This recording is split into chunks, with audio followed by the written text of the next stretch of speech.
பிரதீப், பிரதீப், என்ன மம்மி வெளியில போற நேரத்துல?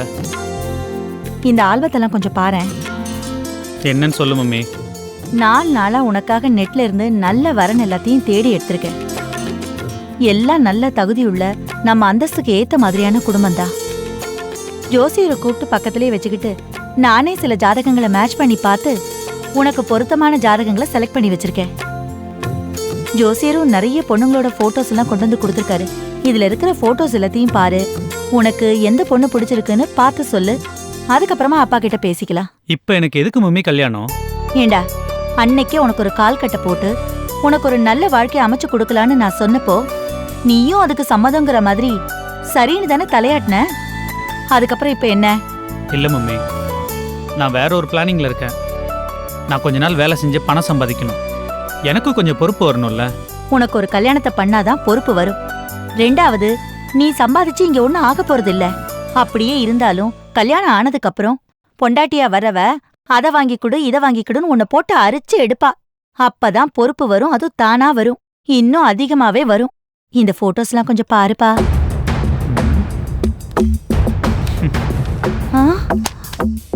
ஏண்டா, கண்ணால ஒரு தடவையாவது பார்க்க கூடாதா? 4-5 நாளா உனக்காக கஷ்டப்பட்டு செலக்ட் பண்ணி வச்சிருந்தேன். எதையோ குப்பையில போடுற மாதிரி தூக்கி போடுற. இதான் நீ எனக்கு கொடுக்குற மரியாதையா? சொல்ல வேணான்னு பார்த்தேன். சொல்லலைன்னா நீ ஏன் விடமாட்ட போல இருக்கு. சரி, நான் ஒன்று கேட்குறேன் மம்மி. என் மனசுக்கு பிடிச்சவளை தானே நான் கல்யாணம் பண்ணிக்க முடியும், இல்லையா? ஆமா. அப்போ அந்த மாதிரி பொண்ணு இந்த ஃபோட்டோஸில் நிச்சயம் இல்லை. அதனால தான் தூக்கி போட்டேன். அப்போ உன் மனசுக்கு பிடிச்ச பொண்ணு யாராவது இருக்காளா? அப்படி யாராவது இருந்தா சொல்லுடா.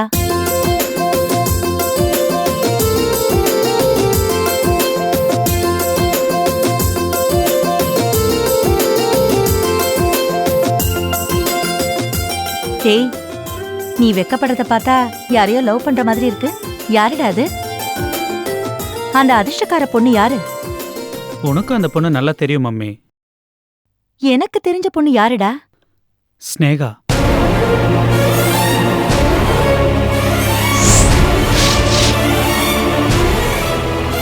கடவுளே, நான் கல்யாணம்னு பண்ணா ஸ்னேகாவை தான் மம்மி கல்யாணம் பண்ணுவேன். நான் உன்னை கொலை பண்ணிடுவேண்டா. மம்மி, ஏண்டா, உனக்கு அறிவு இல்லையா? மறுபடியும் பின்னாடி போய் அசிங்கப்பட போறியா? எங்க மானத்தை வாங்க போறியா? உங்க அப்பாவுக்கு மட்டும் தெரிஞ்சதுன்னு வையி, வீட்லயே ஒரு என்கவுண்டர் நடத்திடுவாரு. விளையாட்டு கூட இந்த மாதிரிலாம் சொல்லாத. மம்மி, நான் விளையாடல mummy. I'm not joking. I want damn serious. I want Snega only. மானம் கிட்டவனே, இப்பதான் அவளால 2 தடவை உத வாங்கி அவளால ஒரு தடவை ஜெயிலுக்கு போயிட்டு வந்து ஒரு வழியா பிரச்சனை எல்லாம் முடிஞ்சிருக்கு. இனிமே இந்த ஜென்மத்துல அவ பக்கமே போக மாட்டேன்னு நினைச்சிட்டு இருக்கேன். நீ என்னடா அவ மடியிலேயே தலை வச்சு படுக்கணும்னு ஏங்கிட்டு இருக்க. டேய், இப்பதான் நீ நொந்து நூலாயி தலை நிமிந்து இந்த வீட்ல வந்து இருக்கிற. அப்படி இருக்கும்போது திரும்பவும் அவ பேரை உச்சரிச்சு அசிங்கப்பட போறியா? இதுல என்ன மம்மி அசிங்கம் இருக்கு? நான் செஞ்ச தப்புக்கு மானசீகமா அழுதாச்சு, புலம்பியாச்சு, திருந்தியாச்சு, ஜெயில் வரைக்கும் போயிட்டு வந்தாச்சு, தண்டனையும் அனுபவிச்சாச்சு. அவளே என்ன மன்னிச்சு ரிலீஸ் பண்றதுக்கு கூட வந்தா. அவங்க அத்தையை என்ன மன்னிச்சிட்டாங்க. எல்லாமே முடிஞ்சு போச்சு. இப்ப நான் புது மனுஷன். எனக்காக மறுபடியும் போய் ஸ்னேகாவுடைய அத்தைகிட்டையும் ஸ்னேகாகிட்டையும் ஒண்ணு கேளுங்க. இந்த ஜென்மத்துல அது நடக்காது, சத்தியமா நடக்காது. மம்மி, நீயே தான் என் கல்யாணம் பேச்ச ஆரம்பிச்ச. அதனாலதான் என் மனசுல இருக்கிறத எல்லாத்தையும் சொன்ன நான். எனக்கு பிடிக்காத யாரையோ, எனக்கு முகம் தெரியாத எவ்வளோ ஒருத்தி கல்யாணம் பண்ணிட்டு கஷ்டப்படுறதை விட என்னை அவமானப்படுத்தி சண்டை போட்டாலும் என்னை மன்னிச்சு ரிலீஸ் பண்ணால, அப்பவே எனக்கு அவ மேல ஒரு ஈடுபாடு வந்தாச்சு. அவ ஒரு புதுமை பெண், அவ ஒரு dynamic girl. She is my dream girl. எனக்கு அவளோட தைரியம், தன்னம்பிக்கை, திமிரு இப்படி எல்லாமே பிடிச்சு போச்சு. என் மனசுக்குள்ள வந்தாச்சு. அதனால முடிஞ்சா அவளை என்னை கல்யாணம் பண்ணி வைங்க. இல்லைனா என் கல்யாண பேச்சே எடுக்காதீங்க. நான் பிரம்மச்சாரியாவே இருந்துட்டு போறேன். டேய், இதெல்லாம் நடக்குமாடா? அது எனக்கு தெரியாது மம்மி, அது உன் கையில தான் இருக்கு. டேய், உங்க அப்பாவுக்கு இந்த விஷயம் தெரிஞ்சதுன்னா டாடி கிட்ட நீ போய் சொல்லு. இந்த உலகத்துல நடக்க முடியாத விஷயம்னு ஒன்று இருக்கான்னு கேளு. டாடி இல்லைன்னு தான் சொல்லுவார். அப்பா நான் ஸ்னேகா மேல ஆசைப்படுற விஷயத்த சொல்லு. நீங்க 2 பேரும் ஏதாவது ஒரு முடிவுக்கு வாங்க. ஸ்னேகா தான் என்னோட மனைவி. இதான் என்னோட முடிவு. டேய் பிரதீப், டேய் பிரதீப்.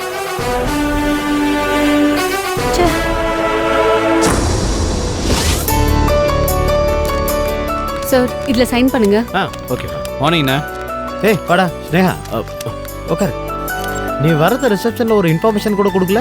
ரெகுலராக வரேன்ல, அதான் ஃப்ரெண்ட் ஆகிட்டாங்க. நானே உனக்கு ஃபோன் பண்ணோன்னு நினச்சேன், சரி டிஸ்டர்ப் பண்ண வேணாம் தான் விட்டுட்டேன்.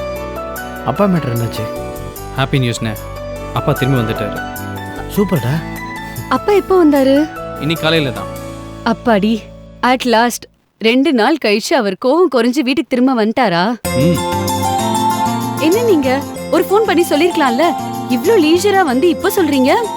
அது அண்ணன் அப்பாவை நினச்சி மனசு ரொம்ப கஷ்டப்பட்டு இருந்தாரு, அதான் நேரில் பார்த்து சொல்லிட்டு போலான்னு வந்தேன். போய் நீ என்னைக்கிடா என்ன பார்க்க ஆஃபீஸ் வந்திருக்க?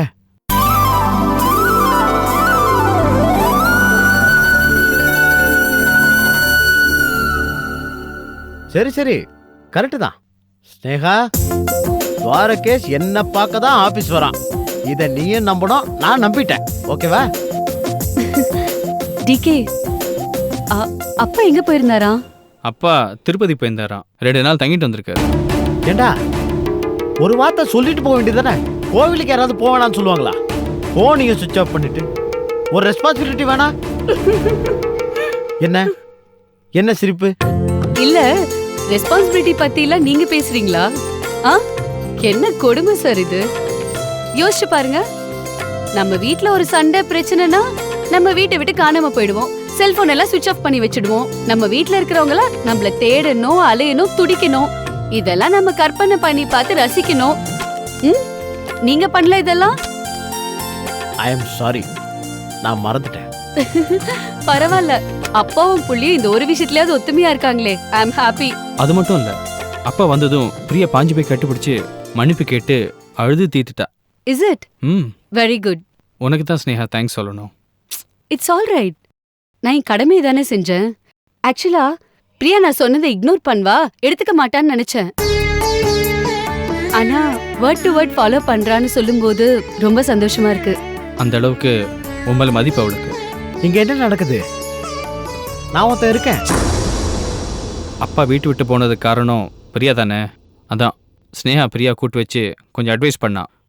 நீ சின்ன பொண்ணு, அப்பான்ற உறவு புனிதமானது, எந்த காரணத்தை கொண்டும் தப்பா பேசக்கூடாது, அவர் வீட்டுக்கு திரும்பி வந்தா மன்னிப்பு கேட்கணும்னு சொல்லியிருக்கா. என்கிட்ட கூட சொல்லல. அட்வைஸ் தானே சார்.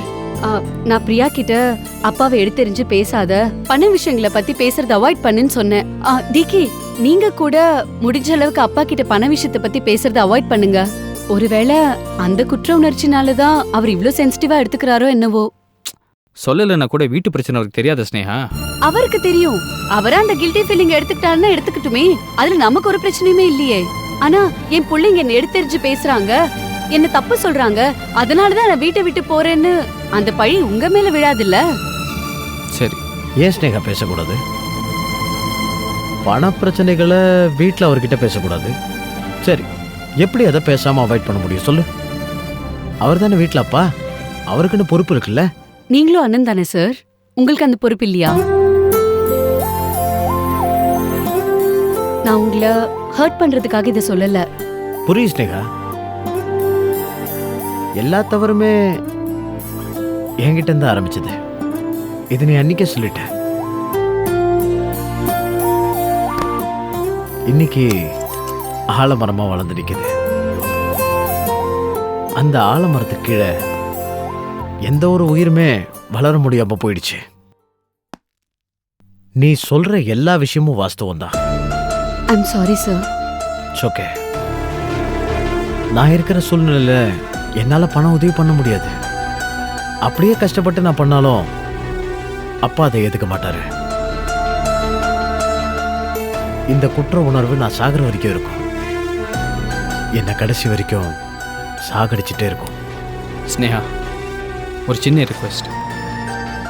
எந்த காரணத்தை கொண்டும் எந்த காலகட்டத்திலையும் இனிமே அண்ணன் தான் இந்த குடும்ப நிலைமை காரணம்னு தயவு செஞ்சு சொல்லாத ஸ்னேகா. அவரை வார்த்தையோட நோவு அடிக்காத. அது உண்மையும் இல்லை, காதலிக்கிறது பாவம் இல்லை. அதை பெற்றவங்க புரிஞ்சுக்காதப்போ அந்த காதலை காப்பாற்றிக்க கொஞ்சம் சுயநலமாக போய் தன்னோட வாழ்க்கையை அமைச்சிக்கிறதுல எந்த தப்புமே இல்லை. அதுக்கு அவருக்கு எல்லா உரிமையும் இருக்குது. இன்னைக்கு அவர் 2 பக்கமும் மத்தள மாதிரி அடிபட்டு இருக்காரு. நிம்மதி இல்லாமல் சந்தோஷமே இல்லாமல் இருக்காரு. எங்கள் அப்பாவை தவிர வீட்டில் எல்லாருக்குமே எங்கள் அண்ணன் சந்தோஷமாக இல்லைன்னு வருத்தமாக தான் இருக்குது. வீட்டில் யாருமே அவரை எதிரியாக நினைக்கல. அண்ணன் தான் வாழ்க்கை கெடுத்துட்டாருன்னு அக்காவும் நினைக்கல. என் மேலே எல்லா பாரமும் சுமத்திட்டாருன்னு நானும் வருத்தப்படல. அவர் என்றைக்கும் சந்தோஷமாக இருக்கணும் தான் நான் ஆண்டவனை வேண்டிக்கிறேன். என் பிரார்த்தனை நிச்சயம் பலிக்கும். அண்ணே, என்னண்ணே? டேய், எப்படிடா? நான் சுயநலமா போனது உண்மைதான். ஆனா நீ எப்படிடா? ஒரு தடவையும் நீ இப்படி சொல்லும்போது நான் உன்னை பார்த்து ஆச்சரியப்படுறேன்டா. என்னை பார்த்து வெக்கப்படுறேன். அப்பாவுக்கு மேல கொலவெறி ஆத்திரம் தீராது. ஆனா அதுக்கு நேர் ஆப்போசிட்டா எல்லா பொறுப்புகளையும் நீ ஏத்துக்கிட்டு இவ்வளோ பெருந்தன்மையா இருக்கே, எப்படிடா? அண்ணே, நீங்கள் நல்லா இருந்தால் தான் நாங்களே நிம்மதியாக இருக்க முடியும். உன்ன மாதிரி ஒரு தம்பி கிடைக்க நான் கொடுத்து வச்சிருக்கணும்டா. Guys, please turn around. ஏன்? Smile please. Oh my God, that's lovely.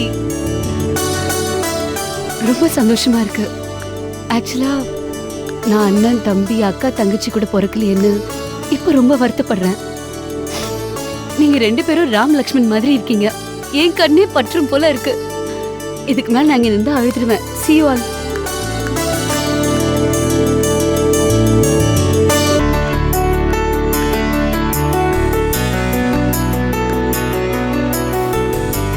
Shyamala, Shyamala. வா அலமேலு, என்ன விசேஷம்? காலங்காத்தால வீட்டுக்கு வந்திருக்க? வா உட்காரு. சொல்லு. என் கைக்கு ஒரு நல்ல வரன் வந்துச்சு. உடனே எனக்கு மீனா ஞாபகம் தான் வந்தது. நேரங்காலம் கூட பார்க்காம சுட சுட ஜாதகத்தை ஜெராக்ஸ் எடுத்துக்கிட்டு வந்துட்டேன். உன் நல்ல மனசுக்கு ரொம்ப நன்றி அலமேலு. கொஞ்சம் இரு, என் புள்ளைய கூப்பிடுறேன். சரி. துவாரகேஷ், ஏய் வா சீக்கிரம். இது வந்துட்டா. ஹலோ ஆண்டி, எப்படி இருக்கீங்க? நான் நல்லா அலமேலு மீனாவுக்கு ஒரு நல்ல வரன் எடுத்துட்டு வந்திருக்காங்க. ஓ அப்படியா? மா, அப்பா. சரி, நீங்க சொல்லுங்க ஆண்டி. மீனா இல்லையா? மீனா கோவிலுக்கு விளக்கு போட போயிருக்கா. அவ இப்போ வந்துருவா. பையன் பேரு வெங்கடேஷ். வயசு 35 ஆகுது. மீனாவுக்கு ரொம்ப பொருத்தமான ஜாதகம் தான். அதை நானே பார்த்துட்டு தான் வந்தேன். பையன் வீட்டுக்கு ஒரே புள்ளதான். ஒரு பிக்கலும் இல்ல, புடுங்கலும் இல்ல. ஃபாரின்ல ஏதோ ஒரு பெரிய எண்ணெய் கம்பெனில வேலை செய்யறானாம். நான் வேலை செய்யற ஜட்ஜுக்கு அவன் தூரத்து சொந்தம். ஓ, அதனால இது ஏறக்குறைய ஜட்ஜு விட்டு ஜாதகம். பரவாயில்லையே, நீங்க சொல்றது நல்ல வரனா இருக்கே. எனக்கும் அப்படித்தான் தோணுது துவாரகேஷ். கை நிறைய சம்பளம். ஃபாரின்ல இருந்து ஒரு மாசம் லீவுக்கு வரான். வந்த ஒரு மாசத்துல கல்யாணத்தை முடிச்சு கையோட பொண்ணை கூட்டின்னு போயிடுறானாம். இன்னும் 10 நாள்ல வந்துருவான்.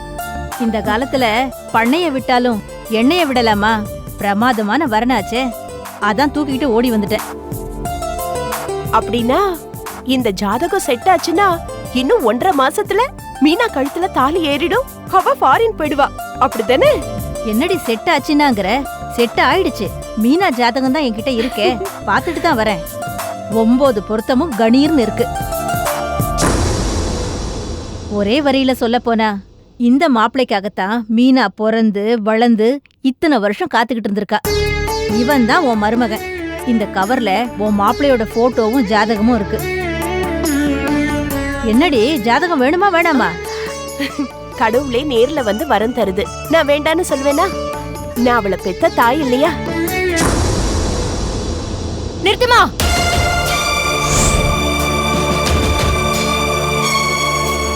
எதுக்கு ஆண்டி இங்க வந்தீங்க? எதுக்கு நீங்க வீட்டுக்கு வந்தீங்க? இப்படி அடிக்கடி வந்து ஏன் தொந்தரவு பண்றீங்க? ஏன் எல்லாரும் மனசையும் போட்டு கலைக்கிறீங்க? என்னடி இப்படி பேசுற? நான் போய் மனசு கலைப்பனா? ஏய், என்னடி உளர்ற? அவங்க உனக்கு ஜாதகம் பார்த்து நல்ல மாப்பிள்ளை கொண்டு வந்திருக்காங்க. எனக்கு வேண்டாம், எனக்கு வேண்டாம். என்னக்கா பேசுற நீ? ஜாதகம் பொருந்திருக்குன்னு சொல்றாங்க. 1 மாசத்துல உனக்கு கல்யாணம்க்கா?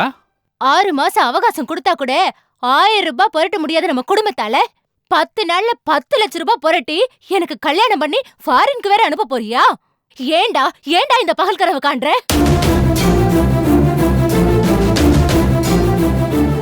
இந்த ஜாதகம் இருக்கிறதுனாலதான் பிரச்சனை. மீனா என்னக்கா என்ன பண்ற நீ? ச்சே. ஐயோ மீனா அம்மா, எனக்கு கல்யாணமே வேண்டாம். ஆண்டி, நீங்க முதல்ல இங்க இருந்து கிளம்புங்க. உங்களை கையை எடுத்து கும்பிடுறேன். உங்க கால கூட விடுறேன். தப்பி தவறி கூட இந்த வீட்டு பக்கம் வந்துடாதீங்க. போங்க இங்க இருந்து. போங்க ஆண்டி. ஏண்டி கோவிலுக்கெல்லாம் போய் விளக்கெல்லாம் போட்டு வேண்டிக்கிட்டேன். நான் எனக்கு கல்யாணம் ஆகணும்னு வேண்டிக்கிட்டு கோவிலுக்கு போய் விளக்கு போடுறதை நிறுத்தி 3 மாசம் ஆச்சு. இப்ப நான் விளக்கு போடுறது எனக்கு எந்த வரணும் வரக்கூடாது அப்படின்னு வேண்டதுக்காக தான். மீனா அப்படி நான் வேண்டும் போது என்ன படைச்சிட்டு இப்படி வச்சிருக்கிறதுக்காக அந்த தெய்வத்தோட முகம் எப்படி வெக்கப்பட்டு அசிங்கப்பட்டு அவமானப்பட்டு கூனி குறுகி போகுதுன்னு அத வெளிச்சத்துல பாக்குறதுக்காக தான் நான் விளக்கை போட போனேன். அதுதான் உண்மை. போதுமா? ஷியாமளா, என்னடி இவ ஏதோ தத்து புத்துன்னு உளர்ற? நீயும் அவ வாயை பாத்துக்கிட்டு இருக்க. மீனா நீ பண்றது ரொம்ப அதிக பிரசங்கித்தனம். பாருமா, இது என்னோட வாழ்க்கை. நான் மட்டும் கவலைப்பட்டுக்கிறேன். அக்கா டேய், நீ பேசாத. நீ என் தம்பி. இதுல ஓ வாழ்க்கையும் கலந்து இருக்குடா. உனக்காக கவலைப்படுறதுக்கு எனக்கு உரிமை இருக்கு. என்னடி பேசுற நீ? அவங்க எவ்வளவு மெனக்கட்டு உன்னை தான் பொண்ணா நினைச்சு நல்ல வரனா கொண்டு வந்திருக்கும் போது பெரியவங்களை நீ இப்படி அவமானப்படுத்தி பேசுற? தயவு செஞ்சு போயிடுங்க ஆண்டி. நீங்களும் ஒரு பொண்ணு பெத்தவங்க. உங்களுக்கு என் வேதனை புரியாதா? புரியுதுடி. அப்புறம் ஏன் இங்க நின்னு இன்னும் பேசிட்டு இருக்கீங்க? என் வேதனை வலி புரிஞ்சிருந்தா இந்நேரத்துக்கு இங்க இருந்து நீங்க போயிருப்பீங்க. அடிபட்டு இடிபட்டு புழுவா துடிச்சு துடிச்சு சேர்த்துக்கிட்டு இருக்க. நான் உயிர் வாழறது பெரிய விஷயம். எனக்கு கல்யாணம் அத்தியாவசியமே இல்ல. அது ஒரு ஆடம்பரம். அக்கா ஏன் அப்படிலாம் பேசுற? இல்ல துவாரகேஷ், இனிமே இதுல நீ தலையிடாத. ஒவ்வொரு வரன் வரும்போதும் இந்த வீடு கொந்தளிக்குது, பூகம்பம் வந்து ஆடுது. நமக்கெல்லாம் பண பிரச்சனையில பைத்தியம் பிடிக்குது. நீ நிம்மதி இழந்து தவிக்கிறடா. கல்லா இருக்கிறவங்க கடைசி வரைக்கும் கல்லாவே இருக்காங்க. கதறிக்கிட்டு இருக்கிறவங்க கடைசி வரைக்கும் கதறிக்கிட்டே தான் இருக்காங்க.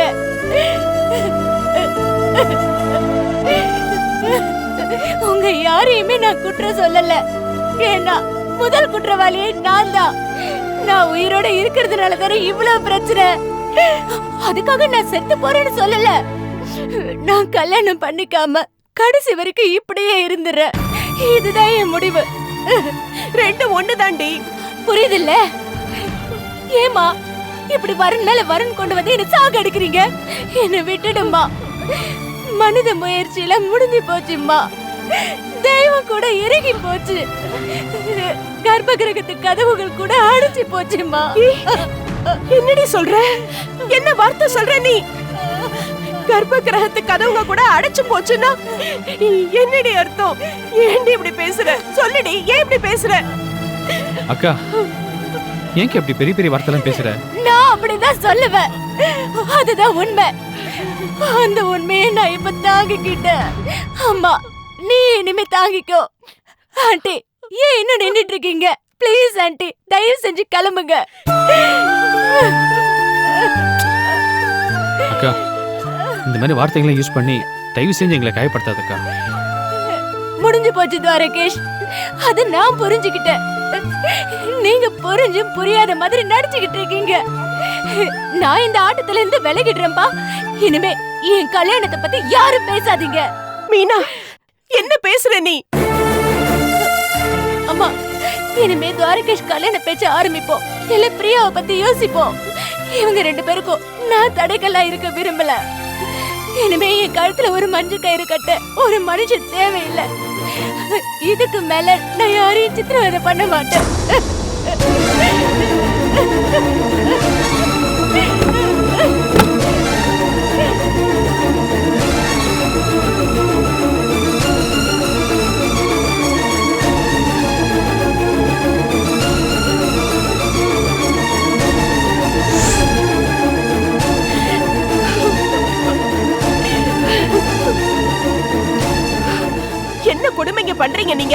மனசாட்சிக்கு நீங்க எப்ப பயப்பட போறீங்க?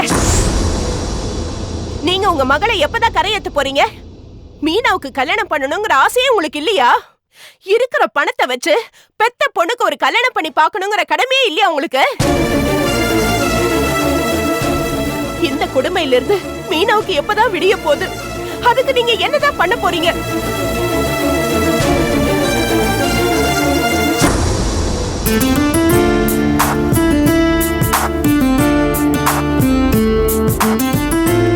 இங்க பாரு, டேடிய அழகா வரையணும். அசிங்கமா வரைஞ்ச நான் தான் அசிங்கமா தெரிவேன். ஓகேவா? ஐயோ பாரு.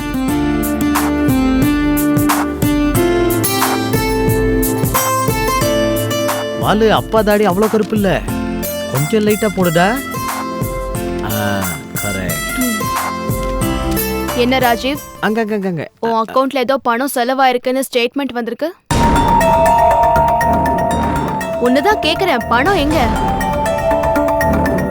சின்ன செலவு கூட நான் இந்த வீட்ல பண்ணக்கூடாதா? அதான் என்ன செலவு? நீ பாருக்கு போய் தண்ணி அடிச்ச செலவு கூட இதுல வந்திருக்கு. அப்புறம் வேற என்ன செலவு? அம்மா, நான் ஒரு கம்பெனியோட ஜேஎம்டி. எனக்கு 1008 செலவு இது வரைக்கும் இருந்தது இல்ல. இனிமே இருக்கலாம்ல? உனக்கு ஒரே செலவு தான், அதுவும் உன் வீட்டுக்காரங்க உனக்கு வைப்பாங்க. அந்த செலவா? எனக்கு தெரியாம அவங்களுக்கு பணம் கொடுத்தீங்களா?